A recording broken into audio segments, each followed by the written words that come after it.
8, You're watching 7, Experience Comic Culture and Sales. 5, Streaming live daily to 4, Facebook, YouTube, 3, Twitch, and Twitter. 2, 1. Hey everyone, how's it going? It's Christopher, aka the Bronze Age Nerd, and I have been thinking about numbers. Numbers have been on my mind. My mind's been on numbers. And it's interesting how it comes up. It comes up a lot in the value of things. And I've had several different things I've been researching recently, completely unrelated. Health insurance, consumer electronics, things I've been looking at. And the value we place on things is very interesting and how subjective it could be.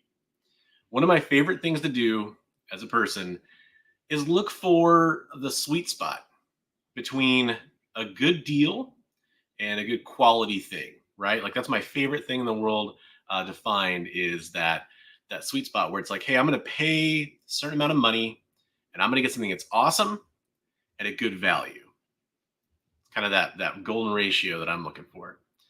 But it's interesting as you look around and like, for example, I was looking at some subwoofers for a home theater system.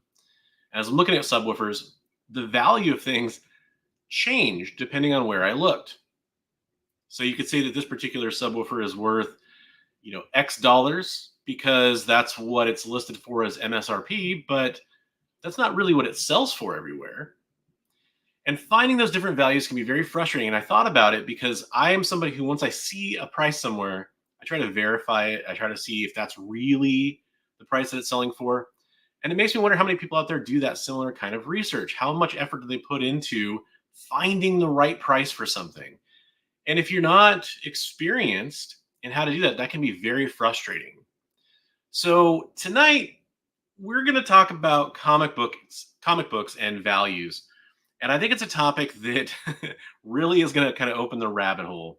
So can you guess the correct price of a comic book?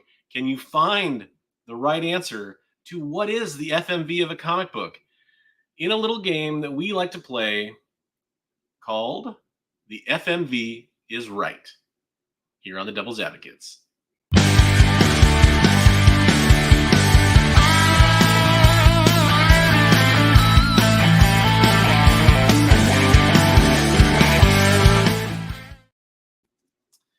Hey, welcome back in, everyone. I am joined by my guest, my co-host, producer Kyle, over there on the other side of the screen. How's it going, Kyle? Not bad. Jay got a little trigger happy there. It's okay. I did a pregnant pause that I probably I knew. I was like, oh, I bet she's going to cut in right here because I am. We kind of do that little pause at the end and let the producer know. Go ahead and roll that beautiful bean footage. Yeah,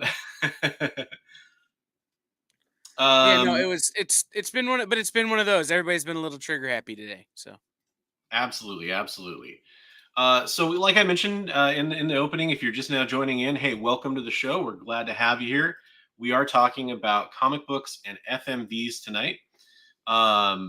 So we just want to thank everybody that's here. We got Sean, we got Preston, a lot of beautiful folks watching on places like Twitch, Instagram, X, aka Twitter, all that stuff. So we just love to see that. So thank you very much.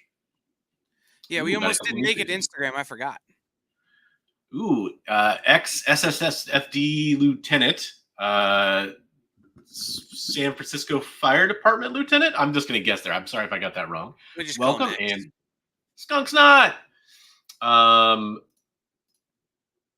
So 1 second. Also, real quick, I want to give a shout out to Derek Neiman, who is a new member.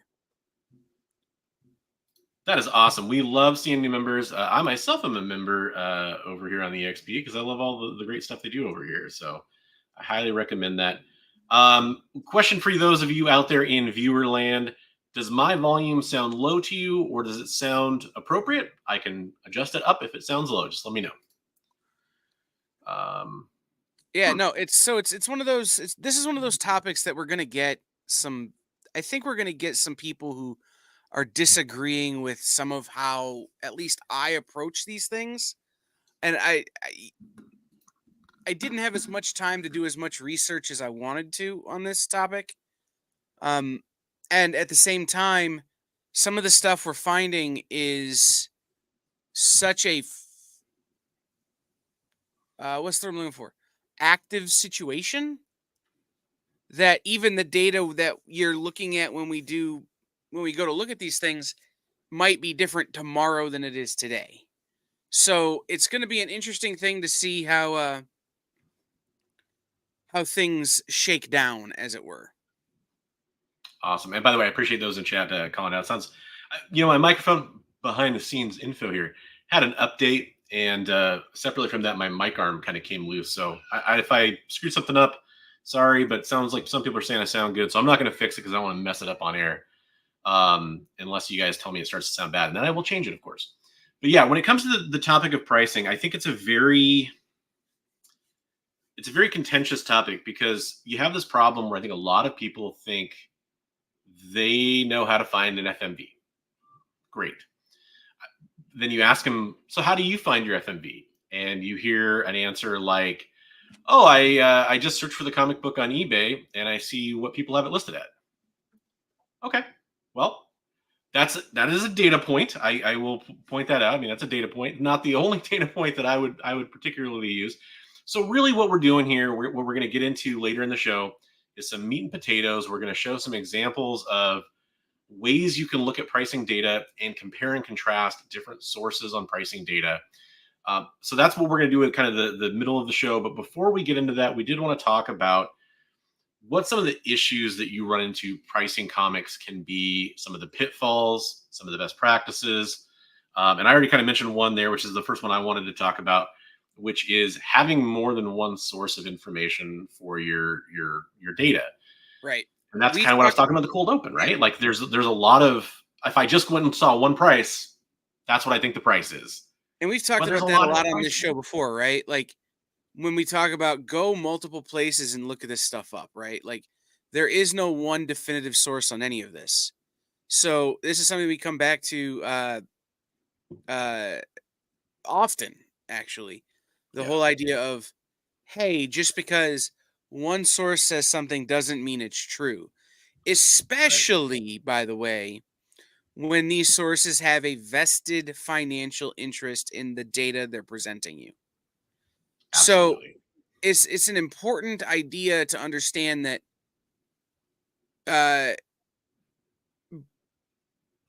even the old Wizard magazines that Leonard is referencing weren't 100% honest.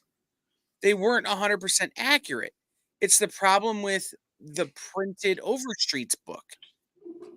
Problem with any of that stuff is that the data changes so fast now that using one source isn't enough. And at the same time, if that one source is at all dated, it's no good. Yeah. It's because sales have happened and the price point has changed. So Bron's talked about going to multiple sources, and one of my things is when I look at pricing books, understanding the history of the book, understanding what the content of a book is when you go to price it, influences the way you look at the pricing data, right? So that's one of the things I wanted to mention. Absolutely. Yeah, if you're looking at a book that is a AF-15, right, which is no one can argue it's not a key, no one can speculate on it because it just is, then your pricing data is clear. But if you look at a book like one of the books we're going to reference tonight that has a lot of speculator-driven value, then knowing the story of the characters, knowing what's happening with those characters in the greater world, and knowing, how much the book has moved over the course of a year provides you further information on what you should think is a reasonable price. Yeah, and I mean, I think another really good point of view here is, and it actually, Skunkstont's comment here is a perfect way to talk about this. It sounds like the stock market, and that point aside, in one way, the way you price or the way you value a stock is going to depend a lot on how long of an outlook you're taking on that stock.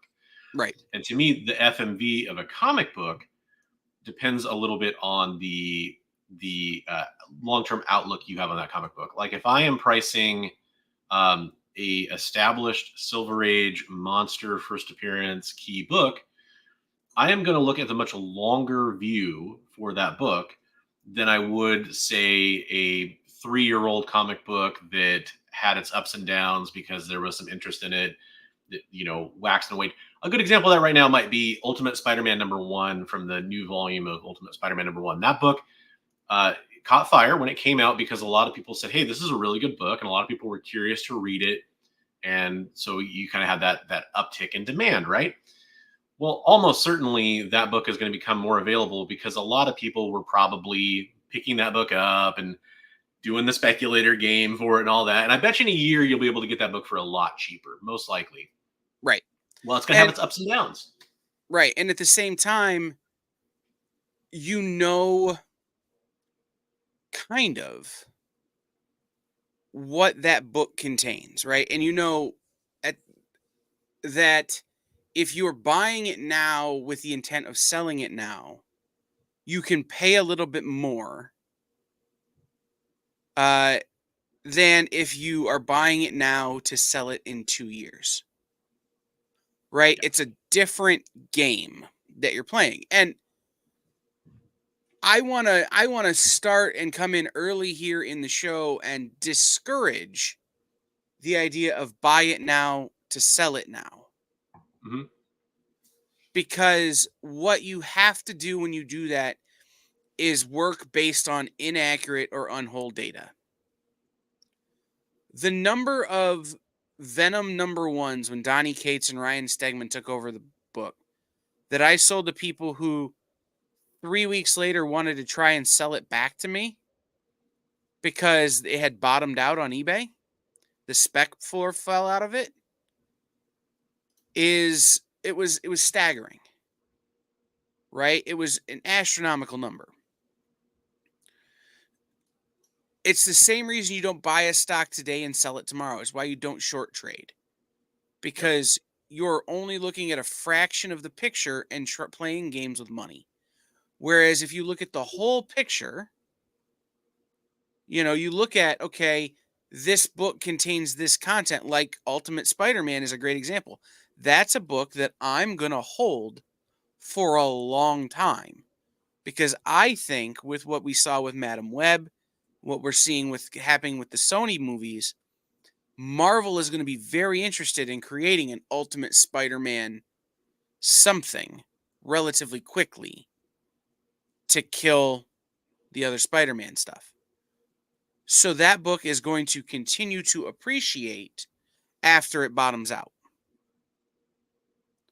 So I bought one when it came out to the shop. I pre-ordered it, so I got my copy, and I read it, and it's great. I think I will be able to put my hands on many, many copies once the floor falls out. Yeah. That will then allow me to, in 2 or 3 years, when Marvel announces Ultimate Spider-Man, the movie, video game, toy series, t-shirt line, choose your own adventure novel, whatever,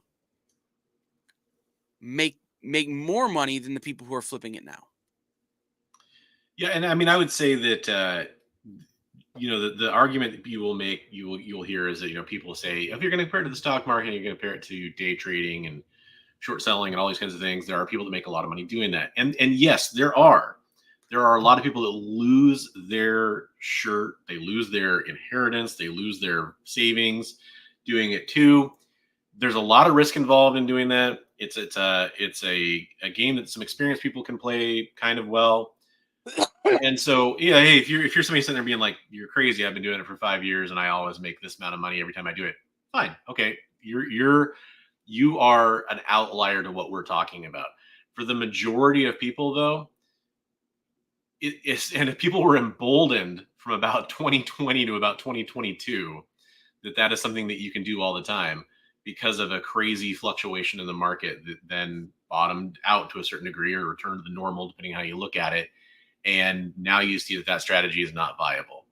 And one of the questions I was asked the most over that course of time is how do I price a comic? How do I know what the FMV is? It's something that comes up. So hopefully if you're watching this video, on the rewind, because you're curious about this topic and how to figure out FMV and what some best practices are and what some pitfalls are, I do welcome you to the show and hope you kind of stick around and see some of those examples we're going to bring up later. We're kind of talking about some of the philosophy of why these things fluctuate right now. And I think that, a really good important point to talk about, and I think we can talk about some of the pitfalls as we go through this, but I do think we should talk about some of the sources of information that are out there, just a list of them. And should we do something before we go over that topic real fast? Kyle, No, we got some time. What's that? No, let's go through the list and then we'll Okay. take our break. Okay, just making sure. Yep. Did not write that into my show schedule here. I apologize for that. So I forgot we go had through the sources. so I don't even have it pulled up. We'll go through the sources. So, and in no particular order. I'm not saying that any of these are better than the other, or anything like that. Put a finger down if you subscribe. There you go. Go Collect is one of the sources of information out there that you will see referenced quite a bit. GPA Analysis is another website and source of information a lot of people use. Comics Price Guide is another popular source as well. That's comicspriceguide.com to be specific. Cover Price is another service that's out there. Now, out of all the ones that I've listed so far, those are subscription services. You do have to pay to get at least some of the information. Some of it's available to everybody. Some of it's behind a paywall. And that's actually true of the next one as well, which is the Overstreet Price Guide, which is a physical guide that's been coming out since the 60s. And then the advisors for that are usually notable sellers throughout the community, dealers, some comic shops. They help kind of generate the data that goes into that. And then there's also a newer service from Overstreet called Overstreet Access, which is honestly a pretty cool service I've been checking out. I recommend hit me up if you want to check it out or get a preview of that. I can point you to some videos where I show the price data from it. But that's basically a digital collection management service that also includes some prices that comes mostly from Overstreet Price Guide, but it's a little different because they are trying to capture more up-to-the-date prices, and it's still in development. So that's kind of there's a couple other ones out there, but that's kind of the main swath of major services. Well, there are other places. There's one other one you didn't mention. That's a subscription service that a lot of people rely on and shouldn't. I really need to say the name? Well, I think it might actually be in my next talking point. All right. Is it KC? So, yeah. Okay, so that's actually my next point here, because I have a list of things that I would call, in my head, I label it weird sources. I know that's not necessarily the best way to put it, but that's what I think of it as. And sketchy, sus. Yeah. Well, and it's using sources that have a direct or indirect interest in the pricing data that's available to them. But you can use that to your advantage in some ways. So the one that Kyle and I were just alluding to is Key Collector. Key Collector is interesting in a lot of ways. One of the ways it's interesting is that it has pricing data attached to it. It is misunderstood by most of its users because they don't even understand what it means, because what will happen is you'll list a comic, Ultimate Spider-Man #1. It'll say low, mid, and high. And if I had $1 for every time somebody told me they thought low, mid, and high meant low grade, mid grade, and high grade, I would be very, very rich. It's actually not what it means. It actually stands for the lowest price average, the mid price average, and the high price average. Very, very odd data. And the Nick, the guy that runs Key Collector, will tell you in interviews straight up that they are not a price guide. So why they include those prices, sometimes you have to kind of wonder. But there's information that I would say is you have to be very careful trusting the prices in Key Collector. Maybe it's a good jumping off point. I highly recommend doing your own research past those prices. I will say this, and this is something that when we get into our prices later is something that I will cop to. When I go to start pricing a book, especially a book that I know is a key that I've never owned or sold, one of the first places I go and look is Key Collector. Oh, and totally. The reason I do that is real simple. It gives me the McDonald's version of pricing. It's not good. It's not even really pricing.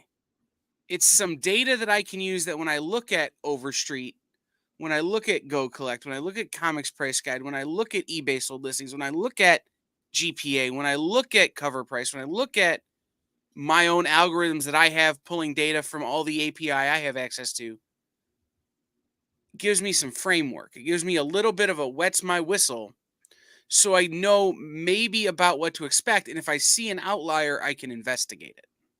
Yeah. And for me, like very similar to that, I use Key Collector in a kind of a couple different specific ways.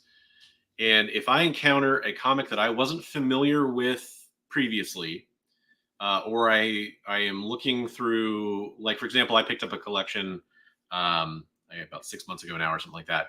And I was looking through it, and I, there's stuff in there. I was like, I don't even know this series. Is there anything like noteworthy in this series? Because a huge chunk of that section I was planning on reselling because I only wanted a portion of it. So I used Key Collector to go through that because I think that's the best. That's the best part of Key Collector is going through like a run and being like, okay, what are some of the notable issues in here? Right. The information is not infallible, but it's there. And if I saw something was like a cover price book, then I didn't even bother really investigating it much further because the odds are it's probably not worth much. If I saw something was slightly, like, hey, let's say a $1.99 cover price book was listed at like an $8 value for mid or something, and maybe like $15 for high. Well, I'm going to go start looking into that book a little bit more and seeing like, okay, they're reporting some kind of a reason for this price to be above cover price or a dollar bin book or whatever. Let's see why. Let's see what's happening there. So it's a good jumping off point sometimes. I agree with that. Sure. What are the other things you have on your list of weird sources? So and this is kind of you could basically lump all these together, but like looking at like a mycomicshop.com or a Golden Apple, or looking at Midtown or something like that. Looking at stores that sell comic books, and My Comic Shop to me is probably the best example of that bunch because they do have a lot of back issues listed on their site and they have a lot of stuff priced. Now, again, you are taking pricing information from a place that is basically listing it for a price. Doesn't mean it's selling for that price. Doesn't mean it's actually literally selling at that moment for that price. That's just what they're listing it as. It's very similar to going to eBay. But I think that it's a little bit more in line with what I generally would say the final FMV is going to be most of the time for me. But you have to take it as a tainted source in a way because they're the merchant. But you can get an idea for some stuff there that maybe you can't find recent eBay sold listings for. And again, it's a good jumping off point. Right. And the real trick here is just to avoid taking the price at the comic shop or on Whatnot or on eBay Live or where you're buying the comic books as gospel. That's kind of the idea there, right? That's go to one of these other places and try to find some pricing data before just saying, well, I guess that's the price. Because maybe there's two comic shops in town and one comic shop has the book on the wall for $500 in a very fine condition. And the other comic shop has it for $150 on the wall in a very fine condition. You look at both books, they look similar. And you go, what's the real price here? And then you can kind of start to go to your own research for that. I will disagree with one thing you said there. And it's a matter of semantics, but I'm going to say it anyway. The price in the comic book shop is the price in the comic book shop. Comic shops aren't looking to negotiate with you when they have something listed at a certain price. Part of that pricing there's a lot of calculus that you don't know when you pull the FMV on a book. Right? And what I mean by that is this. If you go into a comic shop and you know the FMV is approximately $150 on a book and somebody's asking $500, don't negotiate, just walk away. Oh, I didn't say negotiate. Well, but here's what I'm getting at. Don't question it, just walk away. Right. Right? Well, it doesn't mean you should pay the $500. That guy is likely too deep into that book to sell it to you anywhere near fair market value. They probably overpaid on the book in the collection. They have to cover their rent, their electric, their utilities, their staffing, their time, their wall space, all of that has a factored in value in the calculus of how a shop prices a book. So just know that sometimes you have to say, you know what? I'm walking. And when the price is gospel for that store, that doesn't mean it's spend money gospel. And I think that's a big difference, right? Because yeah, I mean, I think we're going to fundamentally disagree on this at one point because every price is it's a matter negotiable of semantics, for right? the buyer. Right. It's whatever a shop chooses to charge for a book is their gospel. That doesn't mean it's the right price, and that doesn't mean it's spend money price. Yeah. So that's a little different than what you said, but it's a minuscule difference. If you shift the example to a vendor at a con and they have books on the wall, I've never paid the price that it says on the book on the wall. Like, it's a jumping off point for negotiation usually, or I walk away. The point being, there's other sources of information out there. Some of those other sources of information are other shops selling it at a different price. Right. So that's the big thing just to remember there. So let's take a break and we'll come back and let's get into our prices. Yeah. Let's get into our examples. So we will be right back after this quick word. But before we take a break, I want to remind everybody about tomorrow's shows. Jay, Jen, and I are reading comics for review, and that's Minute to Skim It tomorrow night at 7. Then you have Mint Hunter Comics after that, and Kicking It with Henri later on in the night. So that's tomorrow. We will be back with some examples, and we're going to show you some of these difference in FMVs based on source. And I'm gonna weigh in with some of what I look at as a retailer when I'm deciding these prices as well. So we'll be right back in just a second. Did you know that every experience show, including some exclusive content, streams on Twitch? Check it out, twitch.tv/the_EXP. Or just scan that QR code. Imagine being at a convention and going to an interview panel that's just for you. No bustling crowds, no hours-long lines, just you, the moderator, and your favorite comic book creators. Well, this is pretty much that. Miss Jen sits down every week with 2 comic book creators for a live stream interview about their latest work, and you can ask them whatever you want. It's Talking Shop, Mondays at 5 Eastern on The Experience, Comic Culture and Sales.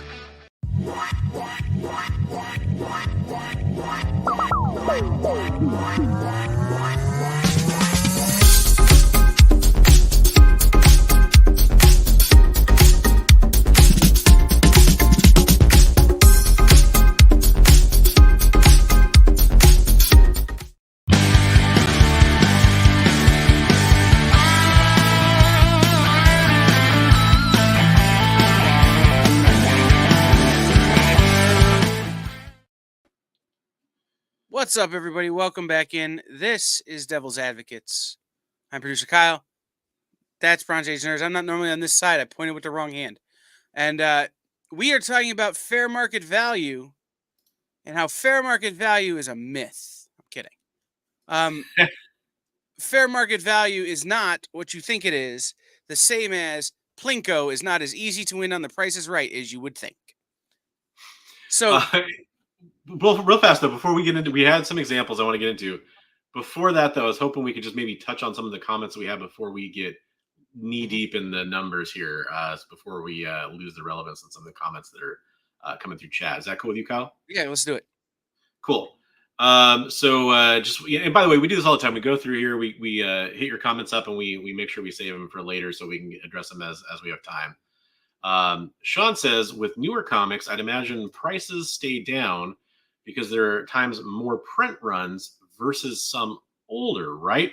It's actually usually kind of the opposite as far as print runs. Print runs used to be very high compared to what they are now in general. There's exceptions to that, but right. Yeah. And so it has a lot more to do with a lot of different market forces that I think would kind of maybe be better for a different show, but right. And age is not necessarily a way to measure this. Like, yeah. As much as I'm going to refer to age a lot because I deal primarily in vintage books as a seller, age is not really relevant because if a big important thing happens, the book is going to go up in value immediately. Yeah. You think about the death of Superman. That book went way up, way fast, and then it crashed back down. So when you talk about spikes and peaks and valleys, right?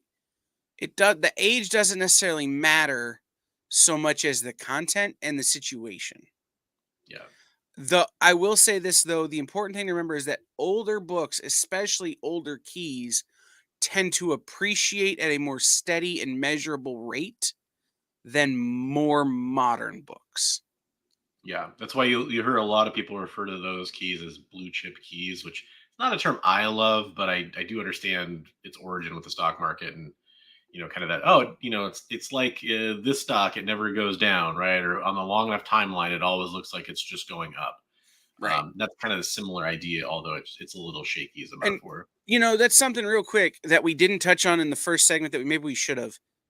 Is one of the things that's important in calculating fair market value is the rate at which books appreciate.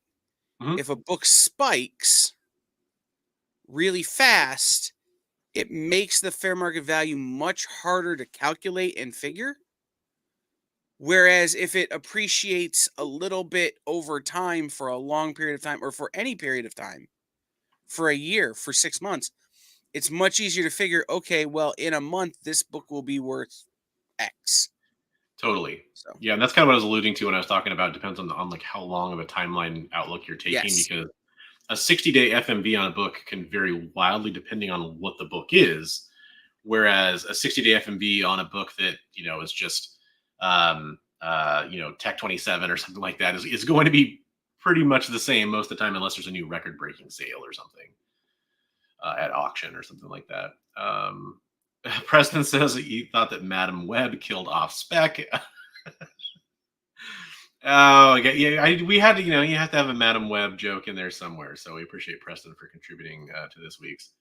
Specking on Stray Dogs right now, it's bottoming out, but I've hold on to it because I love that comic. There you go. That's a good reason to hold on to a comic. Yeah, and the reality is that, again, that's one of those things that specking on it would have been ill-advised. If anyone would have asked, is this a book we should invest in?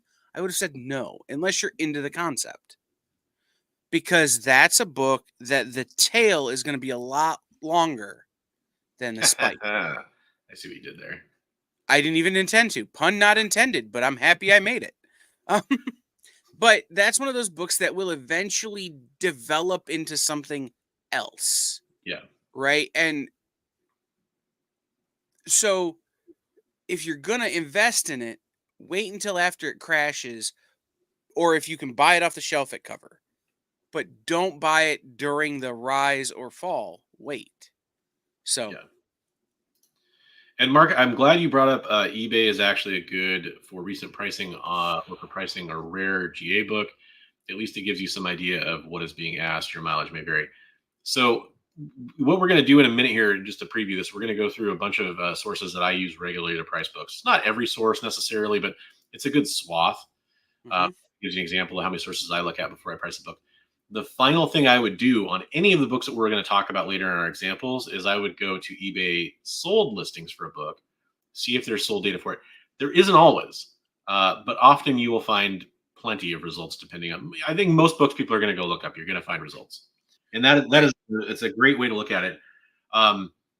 The other two things that are going to get left out here, and it's important to realize, is there's a lot of data that goes into sold books that people don't have access to. I mentioned Whatnot earlier. If you buy and sell a book on Whatnot, there's no record of that sale unless one of those sellers happens to be an Overstreet advisor, maybe, which I doubt many are, but maybe some are. That would be about your only way to get that sale data tracked. So anything like Instagram Live or face-to-face sales or trades, right? Those sales information is not tracked.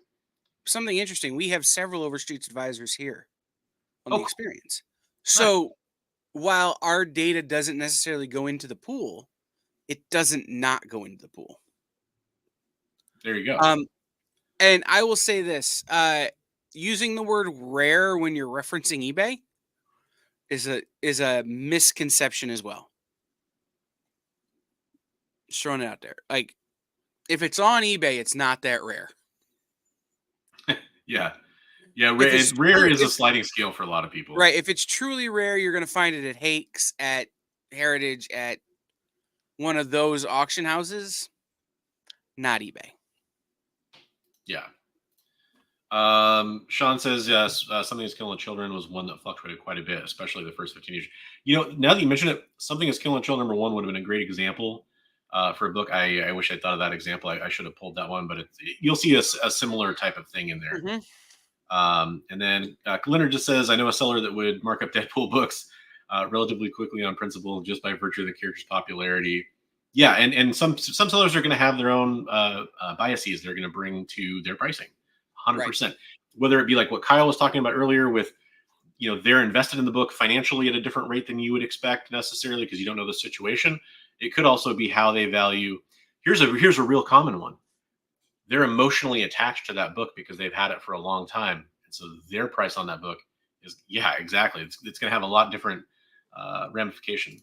I had a Batman on my wall in my store for $1,000. FMV on the book was $500. The reason it was on the wall for $1,000 is because I told my girlfriend I would try at the time. I told her I'd try and sell it. I didn't say I'd try hard. I didn't want to sell the book.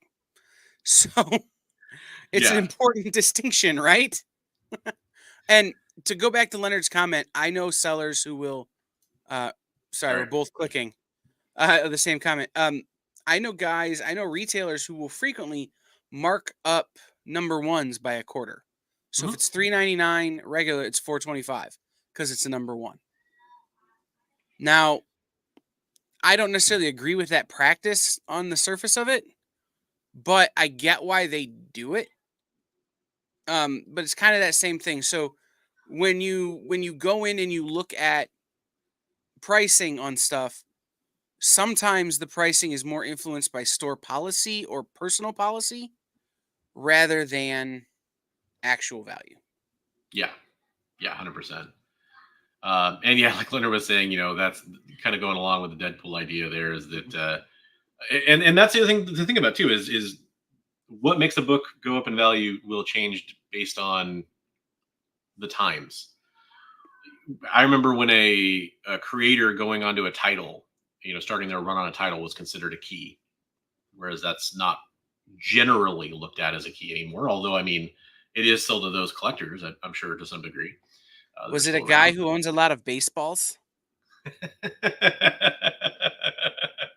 And by the way, yeah, actually, there you go. That's a good example. I actually really wanted to make sure I got a copy of what is it, ASM 298 or whatever, for my collection, just because it's kind of cool that that's the start of the McFarlane work on Spidey. So, but I mean, when Todd would go to work on a book, the value would go up. Yep, it's just a thing, and I'm not saying it's not deserved. I'm not saying that it isn't correct. I'm just gonna poke fun at Todd. Oh, 100%. But it's also, just like the Wolverine appearing in a title, Spider-Man appearing in a title, that would kind of have that same effect at times. It's just one of those things that's changed and fluctuated over the years too. So. And for a lot of years, it was Venom. Yeah. There were a lot of years where if Venom showed up in a title, the book would go up because you knew that character was going to die soon. Because that was why they'd bring Venom in. Right. They didn't bring him in to do any storytelling. They just bring him to kill somebody. So. With all that said, some people were kind of curious about what this looks like in the meat and potatoes. So I mentioned in the opening that I like numbers and I like looking at numbers and how they're subjective. Well, hopefully you brought your protractors and your scientific calculators because we are going to dive into some numbers. And what I mean by that, it's going to be a lot of real world examples. And what I did is I took 4 comic books and I looked at several different sources for them. We'll go through the examples as time allows here, and we'll kind of get to the main examples here. And you'll see the difference in information. Kind of, if you're not a numbers person and you're kind of turned off by that, and we're about to show some kind of a slideshow here, and that kind of puts you off.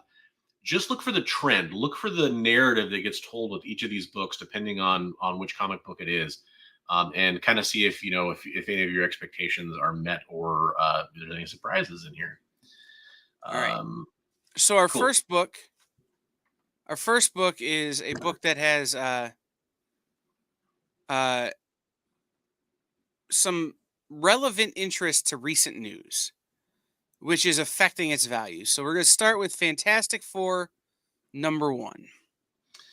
FF numero uno, the big dog. Depending on who you ask, a lot of people, this is the Silver Age book they're looking for. Obviously, there's a lot of other contenders in that category. But Marvel's First Family is a big deal. And obviously, Marvel's First Family is now cast. They're coming to the big screen.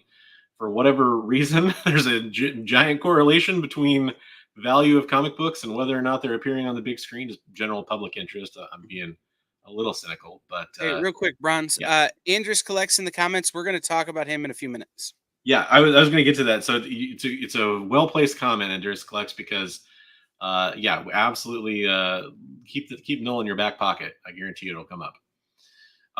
So yeah, you can see it's kind of interesting. This is the source cover price. And again, this is one of those subscription services. It's kind of a good peek behind the curtain if you were kind of curious what these services look like. I kind of took the most relevant screenshots from the collection. There's a lot more information on cover price. They list out individual sales, which is really nice. It can get a little tedious. We'll show some of that later. But right now, you can see a couple things from this first screenshot here. You can see the last recorded sale value. I'm going to turn my camera off, so I'm not covering any of the information. Totally fair. I'm actually going to make my screen bigger too, so I can see the whole thing. So you can see the last recorded sales value, and you can see the current trend. Interestingly enough, you would expect this trend to be up on this book a little bit, but there's a lot of other market forces that can be at play here. And I wouldn't go too much off of that because that's a very, very, very, very small down arrow on that book. Right. But that's something that when I look at this site, if I see that down arrow on a book that should be trending up, I'm going to take this data and I'm going to compare it a little harder to other data I find because that seems like an anomaly. Yeah, exactly. And, the other thing you got to consider, though, is there's another explanation that could happen for that. People have been waiting for this moment for a long time. They've been waiting for the casting announcement. And I think it's fair to say that in general, the market's a little depressed right now as far as this kind of speculation on comic books go. So that could be a market force here at play. And again, that's what we're going to compare to the other sources here. The other thing I do like about this breakdown that Cover Price shows is they show you the most common raw grade and they show you the most common slabbed grade. I think that's pretty cool, to be honest. Most common, like for example, most common slab grade, they say it's a 3.0 with a value of 12,600. So that's kind of the, obviously you get your key information above that too. I didn't even mention that, but yeah, that's kind of what this looks like. So if you're not familiar with Cover Price, that's the layout. And then we can go forward and check out, here's kind of a little bit further breakdown on what that information looks like, the market info for this particular comic book. Highest known value, CGC 9.2, and that was in 2022 that you saw one sell for $1.5 million, which is really awesome. And it kind of gives you like this breakdown of the raw comic sales on the left there and the slab comic sales on the right. Something I did throughout this is I took information from Cover Price and Go Collect, which has something kind of similar here where it'll tell you census data from like CGC, for example. And you'll kind of see what the most common grade is. So I kind of would focus just for the purposes of this demonstration, but it's also something I would do if I was looking at this price normally. It's telling me the most common price, most common grade is a 3.0 in a graded book. Okay. So as I look at other sources, I can kind of keep that information in mind. There's probably more data points for a 3.0 or near that 3.0 grade. It could be a 2.5, could be a 3.5. In that range, there's probably more data points of sales because there's probably more of those out there. That's another little piece of information that I'm filing away as I look at this. And you can do the same thing for the raw grade as well. Raw grades are a little bit more subjective, which is why I'm focusing on the slab grade, because there is a little bit more of a barometer for which we can, an impartial grading service said it's 3.0. Okay. So that's something that we should kind of look at. Go ahead. Sean, it does genuinely exist. There is a sales record at that rate. Yeah. So that's why that's on there. But something that Bronze kind of mentioned, but I want to expound upon a little bit. When you talk about a FMV of a 3.0 being $12,600, When you look at the prices, because the next one we have some more prices here, and that's what I want to move to. You cross what I like to call the reasonable spend threshold. Mm-hmm. So you notice that there is a $9,000 difference between a 3 and a 3.5. That seems odd to me. Mm-hmm. Because going up from a 0.5, it's a couple grand, a few $100s to a couple grand per grade point. Yep. And then all of a sudden there's this massive jump. And then if you look above that at a 4.0, 4.0 is only 18.7. So why is a 3.5 so much higher? Well, because somebody in January spent 24 grand on a 3.5. Did that someone have to have that book? Did that someone know something? What happened to cause that sale? Right. Right? So you almost have to discount 3.5 and look at 4.0, which is okay, if you figure everything's going up a couple grand, a 3.5 should be in the 14 to 15,000 range. A 4 would be 17 or would be 18. A 4.5 would be 20. So that 3.5 is anomalous. Yes. So the reasonable the reasonable spend threshold is going to be below $13,000 on this book. So more threes are going to sell because they're the highest grade people can afford rather than the highest grade available. Yes. So the same book may be recorded here 8 or 9 different sales. Yeah. Yep. There's that. And there's also another interesting thing too, which is to think about if you, for a book like this, if you look at the high enough grades, you're talking about that recency of sales data. In high enough grades, the sales data is probably going to be a little outdated to some extent because they probably don't change hands as much. Right. There's not as many 9.2s and 9s out there to go around and be sold. And if they are, here's the other part. It's not just being sold. There's copies out there. They tend to live in a collector's collection for a long time because a lot of those people, they're holding on to it. They're passing it down to their children. They're holding on to it forever. They'll want to be buried with that book, however you want to look at it. Or it's trading hands behind closed doors, right? So they don't have access to that sales data necessarily. So an interesting not thing just on the this sales book, data, it's the availability of the comic book on the market. An interesting thing on this book, and I'll just reference it, is that I have what we have insured at a 5.0 Fantastic Four #1. The sale of that book is not recorded in any of the data because it was a private sale between my family and another collector. Right? It wasn't through a website. It wasn't through some source like that. So just know that that's a way that things get looked at. So we need to speed up, man. We spent a lot of time on this one here. So let's move on. Raw sales data. This is always interesting to me. Mm-hmm. But the thing about cover price and why I don't use it more, and I'll just talk about, is this is too much data. And it's too vague. Yeah, that's the thing, is it's too much too vague because yes, you have all the data here, but what you don't have is the source of all the data. Well, and you mean to tell me you're going to give me a span of 4 different grades under very good and not really tell me where you're gauging those grades from? Mm-hmm. Yeah. Like this is too much data with not enough context. Yep. And so that brings us to Go Collect. So that kind of gives you the idea of what the breakdown looks like. So this is kind of just the most interesting information on this page when you come to it is the graph that's going to be in the upper right of the screen, which shows you the trend over time. It's kind of a nice visualization of the data. It is interesting, you start to see when books peaked and when they valleyed and everything too, based on the grade. That's good. That's good to play around with when you're looking at, if you're kind of a visual person instead of a numbers person. I recommend using that if you are using Go Collect. But for our purposes, the next slide is going to be the one that shows us the most relevant. Oh, go ahead. real quick here, when you look at the grade, when you look at the chart, you see straight up from a 3, there's a big spike. Mhm. That at a 2.5, you see a reasonable growth from a 1.5 to a 3. Then you see a huge drop at 3.5, and then kind of a back up at 4.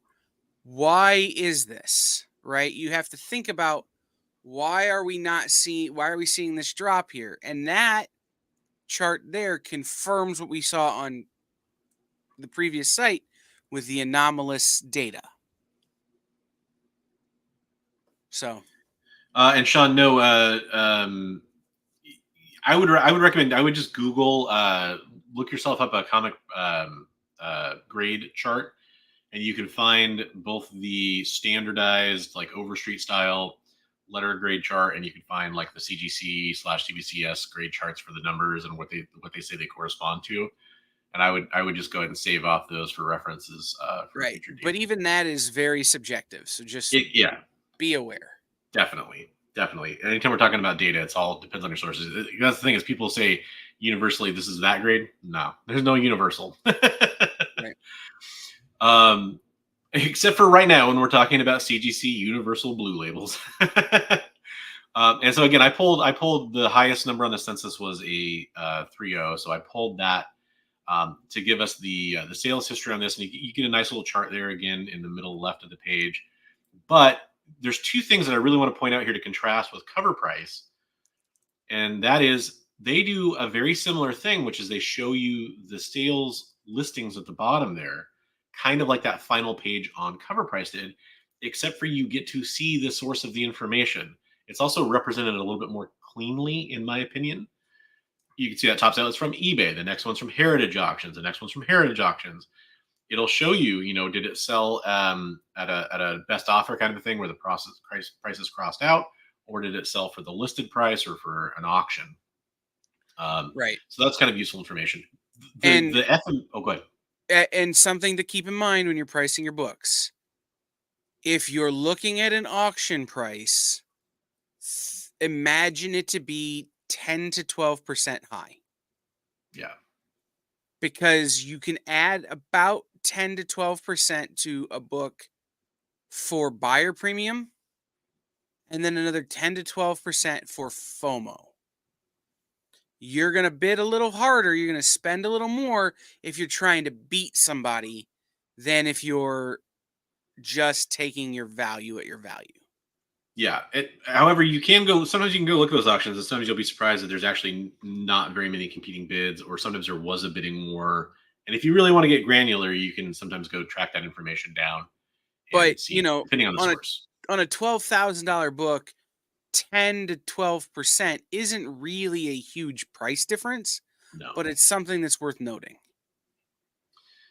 The other thing that Go Collect does here that's worth pointing out is the breakdown, and this is kind of that 1 year average FMV, the 90-day average FMV, the 30-day average FMV, and this information can be interesting, especially looking at this example. That's a relatively flat-ish trend on those FMVs for this particular grade in this book. But there are other books where you look at that and those numbers would vary wildly. So that's kind of a neat little tool to kind of tell yourself the trend on as well. And this is kind of that thing we were talking about earlier where, hey, the last 30 days or the last 90 days even, this book has been moving a lot. And so there's been a difference in price. But a year ago compared to today, the price has actually been pretty stable or whatever. And that kind of gives you a longer term trend to look at. Yep. Also, the last thing I want to mention here is look at your spikes in your sales history graph. Yeah. So this book was actually the highest value it's ever been, or it's been since they started counting in January of last year, a year ago, was your biggest spike. Why is it trending down and what is it doing? So if they're telling me that the 1 year ago the book was 11.3 and now it's 30, now it's 12.6, I need to be closer to 11.3 because this book is on a downtrend. Mm-hmm. So, yeah, exactly. So, okay, real quick, before you dive into this one, I want to say this is my favorite source for quick pricing. For quick pricing. Yes. If somebody's like, hey, Kyle, Sean's a great example. Sean has texted me in the past going, hey man, I'm looking at this book. I'm in the store right now. Do I pull the trigger or not? And this is the site I go to because generally it is a reasonable average and it doesn't get sucked into the quick fluctuation pricing that some of the other sites do. Interesting. My quick recap on this source is, by the way, this is comicspriceguide.com. Mm-hmm.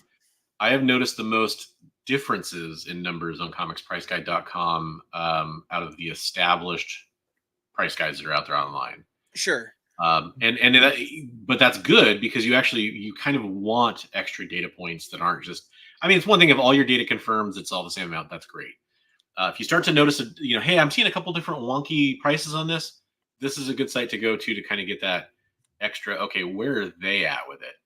Right. And they do this. The nice thing about this one is it does list raw and graded. That's the downside to GoClick because it only will list the graded prices on books. So the reason I like this one, and I'll tell you, is that exact same reason that you said that it's sometimes a little troubling. If somebody's standing in a store and they're going, Kyle, they have $100 on this book, and it's a graded 9.2, and I look at it on here and it says, 150 for a graded 9.2, and a graded 9.0 is $50. Okay, $100 is a pretty reasonable price. Yeah, you don't need to do a ton of additional research to make a quick decision with this site. If it feels like it's in the range. So, case in point, if you go to the next slide for this book, remember we were looking at a 3.0 graded, and remember, I had to kind of, just by the way that it lays out on a screen, I had to crop this to two different images. The right-hand column is the graded column.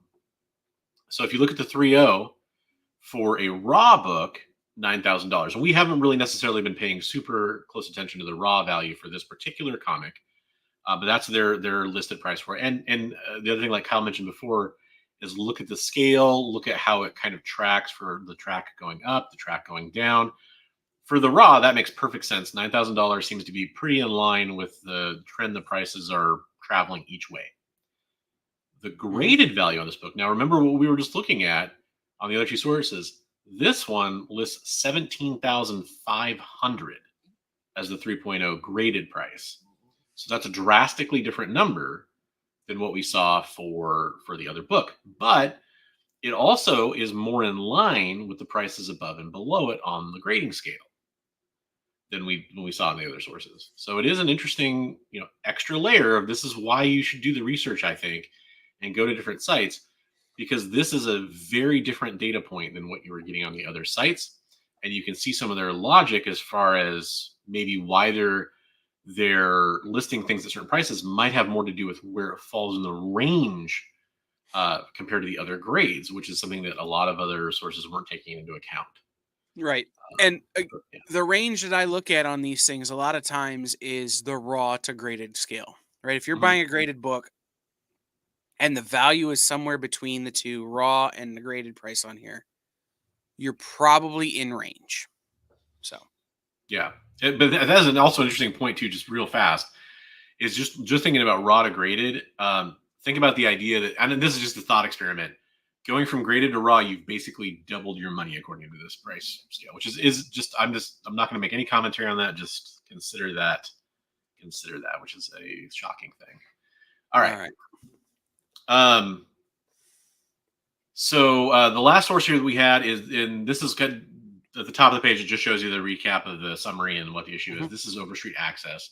This is actually where you get down to the raw grading from Overstreet Access. And most of these values are going to be from the Overstreet Price Guide. However, things are going to eventually cook up for them to have more up-to-date pricing information. So again, if we looked at the raw values here, we just saw, I think it was 9,700 on Comics Price Guide. A 3.0 raw on Overstreet Access, they have it at 9,975. So that's actually pretty close to in line. So it's another good data point. I would say that as much as I love Overstreet Access and I use it as a data point, you do have to kind of take things with a grain of salt here, because a lot of it is grade projections. For example, they have a 10.0 graded out. They're telling Well, you what they estimate a 10.0 would be worth based on the trends they're seeing for the different grades. but what's interesting about Overstreet Access and Overstreets as a whole is that we know there's a book sold at a 9.2 per 1.5 million. Yep. They're saying a 9.2 is worth 300 grand. So, but they're also saying that a 9.4, a 9.6, a 9.8, a 9.9, and a 10 are worth 300 grand. Yeah. So the thing about Overstreets is if they don't have any good data on this from the people who are informing Overstreets, they just don't price, basically. Yeah. They come up with a kind of a number based on the projection. So the growth from an 8 to a 9 will determine the growth from a 9 to a 9.2, basically. Yeah, And and then, it's worth noting this is raw. And that was a graded 1.5 million. So that's when you say they don't have the pricing data, that's what we're talking about. They don't have a raw 9.2 right, to use as an right, example, most likely. right. So they're going to take and maybe they start at a 7 and go from a 7 to a 9. And they figure out what the average jump is between those prices. And that's how they get to your 9.2. And then because there's no sales data for anything above that, it's all the same because it'd be the same as if they made it 999999999. Yeah. You know, I when I see this, it's like when the gas station runs out of gas and gas prices cost 0.0000000, right? Yeah. It's kind of the same thing. So let's Um, do this, okay, go ahead. Bronze. We had picked some other books, but let's skip ahead. Do you wanna hit all of the books, or do we want to just skip ahead to maybe something more modern? So there's two ways we can do this. We can either go extremely fast through the next couple books, or we could skip ahead to the slide 27, or we could go through these really fast. Let's just go really fast because Okay. so just to go back to FF1 for a quick second. Yeah. So this is my notes on FF1. Are you ready? FF1 is a hard book to price because several factors right now: speculation on the movie, scarcity of high grade copies, market flooding with facsimiles. There is a ton of sales right now on the facsimile copies because there have been several facsimile copies over the years, and some of those are collectible. And then there's a huge lack of public sales data. So my price would be essentially, I would take whatever grade I was looking at from Overstreet Access or Overstreet Price Guide and Comics Price Guide and average them out and kind of split the middle. Okay. That's kind of where I would be looking to spend on this Yeah, on that book. for me on my recap of FF1 is that it's a book that you're running the risk because you're starting to see the down trends based on current recent sales. If you are looking to sell before the film comes out, you run the risk of people that are looking to still acquire that book already having acquired them. Right. So if you want to guarantee you're going to move that book, I would take those averages of the sources you like, and I would maybe try to hit the low end of that average that you come up with. If you're pricing it to move, if you're still trying to capitalize and get the most you possibly can out of it, you have to be comfortable with maybe not selling it as quickly or even at all before the movie comes out until you lower the price. Right. All right. So this is Midnight Suns 28. Yeah. This is Ghost Rider. This is a book that you see pop up on top lists every kind of annually. Every year it'll pop up. Right. So, if we go through our sheets here, and again we have all the same data here, but you notice how many more total recorded sales there are on cover price for this and the last one. There's 600 for the last one. This one's almost 3,000. Yeah. So more data points means more information. And it's going to be the same everywhere, right?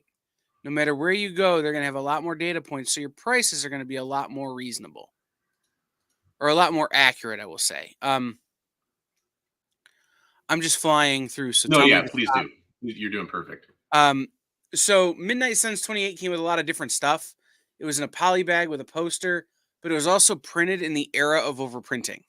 Mm-hmm. So they may have printed 100,000 copies of this book. It's not hard to find, which keeps the value down. And that is exactly my cautionary example. When you see this book pop up on a hot list, Mm-hmm.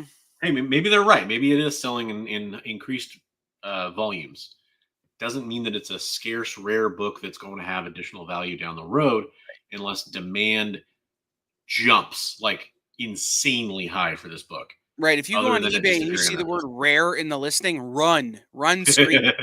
Yes. So Exactly. the spec price is driving up what some people would pay, but it's not actually increasing the value of the book. It's increasing the profit on the book.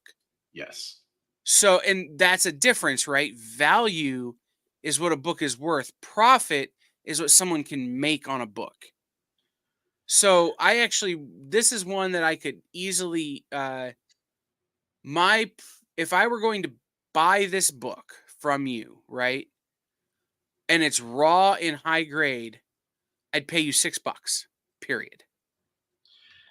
Yeah, and this book is my poster child for beware buying lists on hot 10 Right. lists or hot 20 lists or Right. whatever, because that is actually the selling list if you look at it from the opposite way. Right. If Because you they're brought me, salivating when they see this book pop up and they're like, oh, I've got 10 of those, I can 20 of those or a long box of those that I can right. sell off now. If you brought me a graded copy of this, I would offer you less than $40. I don't care what the grade is. Yep. Yeah, I'd say it's worth more raw polybag because there's a subset of collectors that enjoy that. Right. Right. So our next this book is ASM 601. Yeah, and I picked this book because there's no quote unquote key info about this book, and yet it's had its ups and downs over the recent years, and it's a cover that people really enjoy. I don't think many people are buying this book particularly for the insides, but it is a book that will always hold steady. It's probably J. Scott Campbell's one of, if not most infamous, famous covers. Well loved, and you have Spider-Man collectors that want to complete their run that are going to be looking for this book. Right. So it has a lot of things going. Yeah, I want to stop here Mhm. because this is an interesting data point. When you look at the sales history graph, right, you see a big spike January 2020. Guys, remember anything between basically January or March 2020 and April 2022 is bad data because people had essentially free money. So they were overpaying on stuff to get the things they wanted because it wasn't actually money they had to earn. Yep.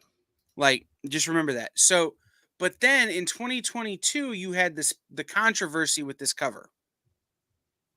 Right? You had the Jay is redrawing the cover and changing some stuff, and this book doubled. So what by all rights should be a $20 to $30 book and always sold for higher than that, right? Like if I had this book in my store, it should have been a $20 to $30 book, but I could always average 50 or $60 on it because for no other reason than J. Scott Campbell. Right? When the controversy happens and he comes out and says, I would redraw this way now, the book doubled. So it's not traditional spec value, it's something else. And I think kind of the values we're seeing on this book are strong. Yeah. I don't think they're unreasonable asks, what they're asking now based on the way this book is going. And so for me, raw, I would pay between 90 and 100. Graded, I would pay no more than 100.5. Yeah, and I think you actually would probably be hard pressed to find it at that price. But then again, you can find a raw at that price. You can just grade it yourself, and there you go. Right, but that's what I'm saying is that this is one of those books that has always outperformed its value. Yeah. So as a retailer, I would be looking to get it at a price where it could outperform its value by a margin.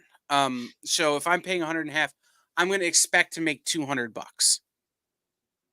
Right? I'm not looking to make $500 on 100.5 investment. I'm looking to make $200 on this book. It's about the margin on this one. Yeah. All right. So we told you we'd talk about Null. Yep. And Nurses Collects, here you go.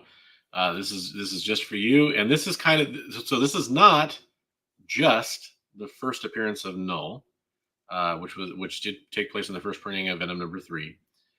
This is a notorious book.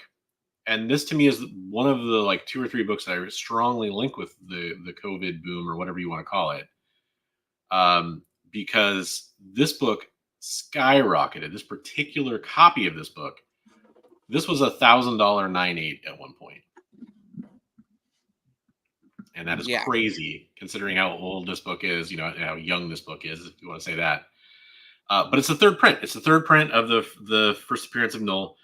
And it's interesting. There's another layer to this. If you don't know, there's people that say this is the first cover appearance of Null, and that's actually not even true. Right. There was a Frankie's Comics exclusive that was actually very similar in pose to this, although it's a different artist that did it, that beat this book to market.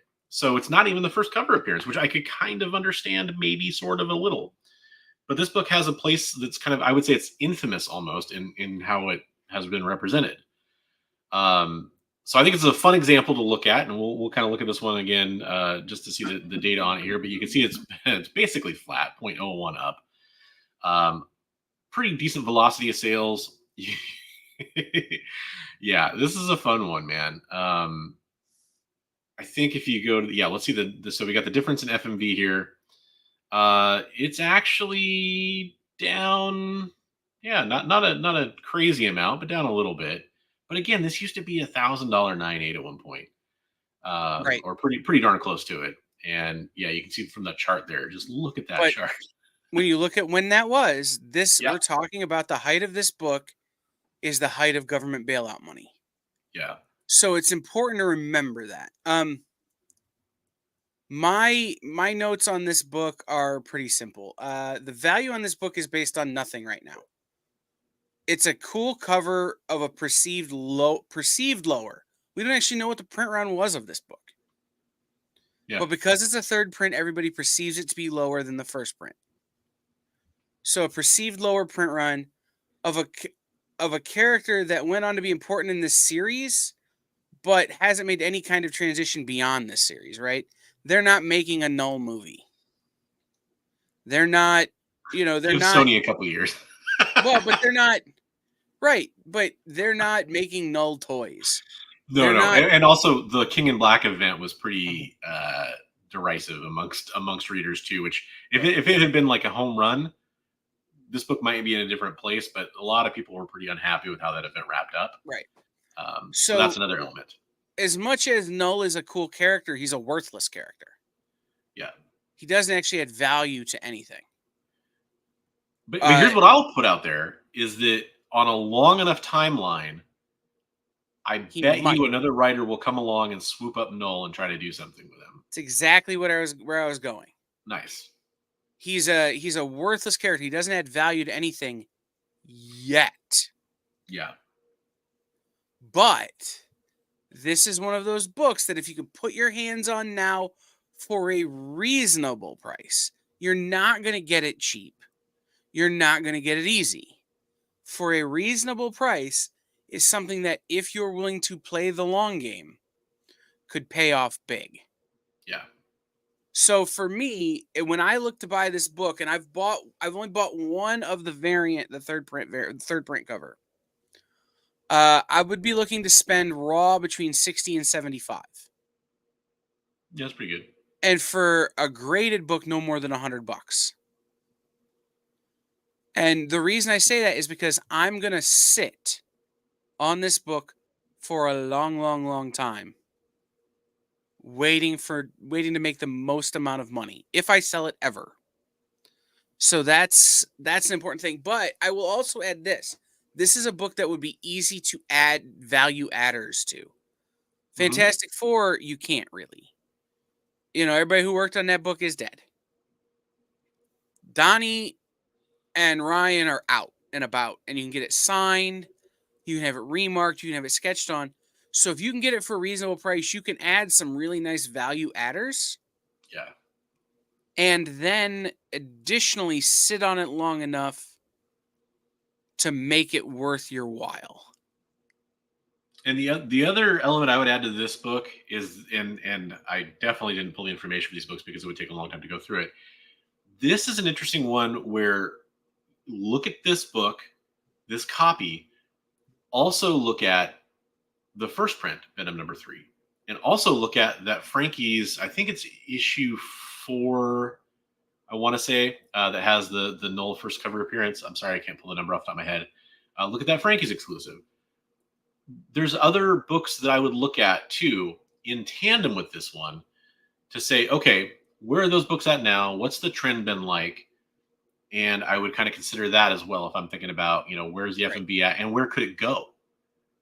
Where could it go? Could it go down still? Do you have potential for this to bottom out even more? I think you could wait a decent amount on this book and actually find it for a better price. Right. But yeah, that's kind of the game you play. So when I say he doesn't have a toy, they're not making Null toys now. They made it when this book came out, when this book was hot, and then they're not going to make another one until they have a reason to. It isn't Spider-Man. It isn't Mr. Fantastic. It isn't Batman. It isn't whoever, where it's constantly being churned out. Yeah. Right? This is the problem with characters like Null, or you mentioned Toxic and Silk. They're flash in the pan characters. They create some value, and something may come from them that will drive that value later. But right now, they're just cool characters in a book. So you have to keep in mind that when you're spending on this book, you have to spend to sit on it. So it's money you can't recoup for a while. So if you spend too much, you're shortchanging yourself. If you spend a little bit, you have the potential for a big win. So you have to kind of find that middle. What can I buy this book at? And what can I spend, what can I reasonably afford to not recoup for a long time? Yeah. So. Yep. And it's just I did this every week for a couple of years. I did tracking hot comics on lists and then where they show up 3 months, 6 months, and 1 year later. And if you do that long enough, the trends are amazing. And I did it during when prices were crazy. Now that prices are back down to earth, so to speak, depends on the book. The lesson that I would walk away with is don't be afraid to wait. Don't act like it's never going to be attainable again. And I say that to discourage the FOMO buying. If you're ever feeling like something's getting away from you, it's getting too expensive. That's why I bring up this cautionary tale. On the seller side, for when it comes to pricing your books as a seller, I think it's really important to do two things. One is to look at sources like the ones we listed or your own selection of sources. Try to look at more than one, preferably more than two when you're pricing the book, depending on the value of the book. If it's $1 book, you don't really need to, of course. But also ask yourself, what are you willing to sell it at? This is a different question for different people, but if you are an individual collector and you're going to sell your book, your own investment value in that book is going to be something that is very, very, very different. And I would make sure you take that into account. If it's something you're really wanting to sell and you're sure you want to sell it, great. If there's any hesitation on that, make sure you take that into account and don't go selling it for bottom dollar would be my other piece of advice. Yeah. But yeah, we've all been there. We've all needed car repairs and that kind of stuff too. So I get it. I just, I think it's a lesson that every old and wizened and seasoned comic collector will tell you, yeah, maybe hold off if you can at all do it, depending on the book. And I'll say this again, and this is kind of, he brings it up again. Anyone who's spec'd on Madam Web deserves to lose the money they spent. Period. Yeah. I don't feel bad for people who spent too much on these books because they thought this was going to be a great movie, and then when it wasn't, now they're losing their shirt. Don't gamble with money you can't afford to lose. And at the same time, just because something might happen doesn't mean it will. If you want to invest in a Madam Web book and you want to sit on it for 8, 10, 12, 15 years and see what happens, fine. Yep. But the people who are complaining about Madam Web killing the spec market are the people who spent too much too recently and now they can't make their money back. And the comic world is littered with $1,000 comic books at one point that people bought into that they're now raging against because they aren't sustainable anymore. Like the Dr. Aphra first appearances and the Knowles and the Black Winters and all these different characters that were big over the last few years. Really just gotta, play the long game would be my advice, or be willing to move quickly if you're buying and selling. Absolutely. Cool. Jimmy, we see your test. I don't know what test and buy mean, buddy, but we see you. So test passed. Yeah. We are wrapping up though, so we're glad you made it for the end. So real quick, next week I will not be here. I will be traveling back from Comics Pro. So Bronze will be here on his own, and he'll be interviewing Frank Martin, which will be a really